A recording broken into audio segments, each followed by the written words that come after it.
Scottish Highlands. Anger and anxiety were on display.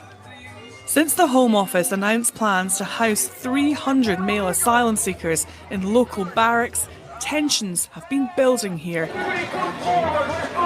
spilling over now into protest and counter-protest, bagpipes and bubbles competing with megaphones and flags in scenes few would expect to see in this quiet part of the world.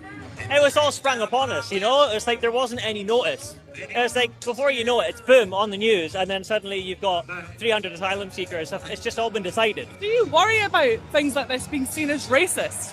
Not really, I'm past that, you know? If people disagree with you, they'll just call you racist. The word's lost meaning now. It's lost all its meaning. They're not all bad, I'm sure, but until we know who they are, they should not be allowed to walk free. Cameron Barracks is embedded in Highland history, but now at the heart of a very modern battle as the government tries to phase out asylum hotels. These baronial buildings need over £1 million of renovation work before people are moved here next month. Less than a mile from the town centre, the site is adjacent to the homes of military families. The MOD has asked them not to speak to media, so we have concealed this woman's identity. Terrified, absolutely terrified. Got teenage daughters living at home, you know. She says a lack of information has heightened fears. It's scary enough as it is not knowing who's actually on your doorstep, especially 300 males, you know. It was just landed on us. No say in it whatsoever. The Home Office denies failing to properly engage with local officials before making this decision. The move is strongly opposed by the Lib Dem MP for Inverness. I think they're being taken to Inverness because it's out of the way, a long way from anywhere. It's not appealing to the migrants. They're trying to put the migrants off.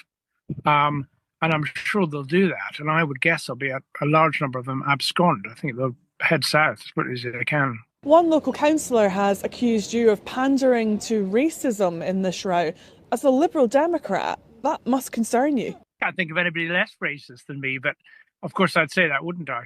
For centuries, the Scottish Highlands has fostered a culture of liberalism.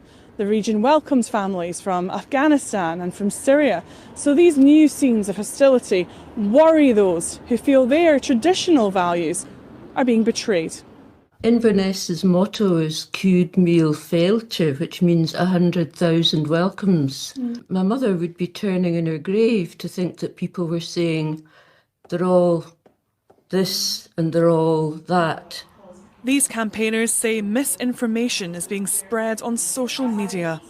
It's the far-right rhetoric that's been spreading, and then more recently just with the different political things, with reform, with all of these different things. Yeah, I think that's why it's getting worse recently. One of the things that people are misunderstanding is that people that are coming are in the asylum system.